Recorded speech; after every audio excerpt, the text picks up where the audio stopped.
Assalamualaikum warahmatullahi wabarakatuh. Hai, perkenalkan, nama saya Febrian Syah dari Prodi Budidaya Perairan. Nah, pada MK ini kita akan bahas tentang limbah aquaculture. Sebelumnya, apa sih limbah itu? Limbah merupakan buangan dari proses produksi. Nah, jadi kalau limbah aquaculture yaitu hasil buangan dari produksi aquaculture ini. Nah, jenis limbah tuh apa aja sih? Jadi jenis-jenisnya itu seperti limbah padat, limbah cair maupun limbah gas. Nah, setelah itu jenis limbah pada aquaculture seperti kotoran ikan yang mengendap di dasar kolam atau bak. Setelah itu ada pelet yang tidak termakan oleh ikan dan mengendap juga di dasar perairan. Nah, itu akan menyebabkan jadi amoniak, suatu permasalahan dalam budidaya. Nah, untuk solusinya sendiri akan kita bahas di review jurnal selanjutnya. Oke. Nah, jurnal ini saya dapatkan dari link Science Direct ya. Jadi teman-teman bisa cari juga jurnal di situ. Namun dengan tanda kutip teman-teman harus bisa memahami speak English ya, jadi harus bisa bahasa Inggris. Nah, di sini current progress, challenge and perspectives in microalgae based nutrient removal for aquaculture water. Oke. Jadi tantangan dan kemajuan saat ini dan perspektif dalam removal nutrisi atau penghapusan nutrisi atau zat-zat yang tidak penting berbasis mikroalga untuk limbah budidaya. Jadi dalam jurnal ini yaitu kita memanfaatkan mikroalga atau fitoplankton ya, alga yang berukuran kecil, mikro.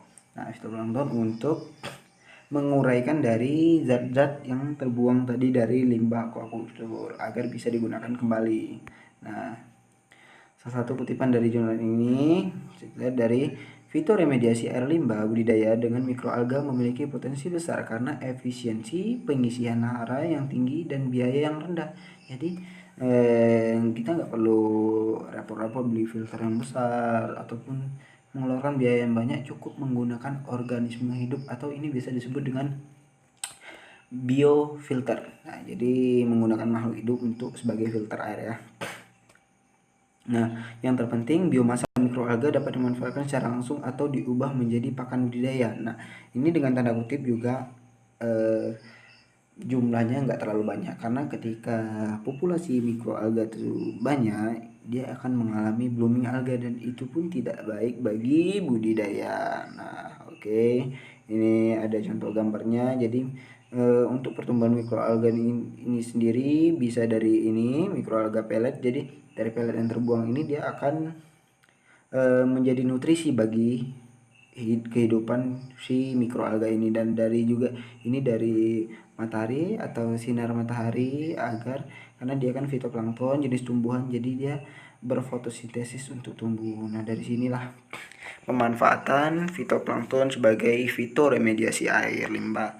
Oke, next jurnal yang kedua ada, saya juga ngambilnya sama. Nah, jadi valorization of animal waste from aquaculture through composting, nutrient recovery and nitrogen mineral using. Oke. Nah, jadi kotoran hewan atau komoditas yang kita pelihara dari budidaya melalui pengomposan, nutrien dan mineralisasi hidrogen. Nah, akan kita bahas selanjutnya di sini nih isinya nih. Produksi aquaculture telah tumbuh secara eksponensial di seluruh dunia yang tercermin dalam peningkatan jumlah bahan limbah. Nah, jadi dari aquaculture ini nggak cuma ngasilin suatu keuntungan, juga limbahnya harus diperhatiin juga.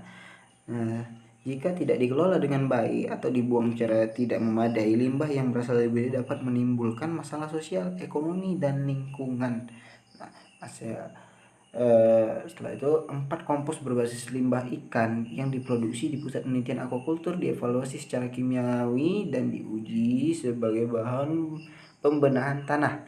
Hasilnya menunjukkan bahwa pemanfaatan limbah dari produksi aquaculture adalah cara yang valid dan sederhana untuk mencapai sirkularitas karena dimungkinkan untuk mengubah limbah menjadi kompos yang berharga dan kaya nutrisi yang dapat memperkenalkan kembali dalam proses produksi baru seperti pertanian sebagai pengganti bahan kimia pupuk. Nah, jadi selain dari keuntungan yang kita dapat dalam budidaya, limbahnya juga bisa kita olah menjadi kompos dan baik untuk tanaman. Jadi kalau bahasa dari pengusaha itu bisa dihasilkan menjadi uang lagi lah. Jadi kita bisa mendapat keuntungan sampingan walaupun dia kotoran sudah dibuang hasil buangan, namun ya bisa dimanfaatkan.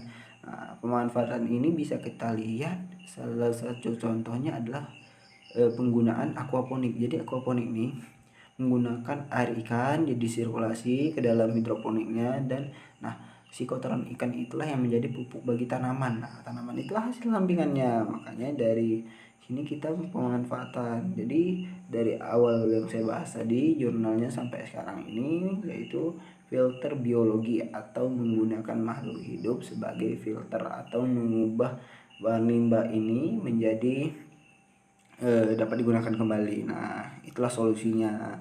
Solusi yang baik selain sederhana dan juga ekonomis untuk digunakan. Nah, cukup sekian review jurnal yang dapat saya sampaikan. Terlebih terkurangnya ataupun ada kata-kata bahasa Inggris yang terbelit di lidah, mohon maaf karena saya orang Indonesia. Oke, good, see you next time, goodbye, assalamualaikum warahmatullahi wabarakatuh.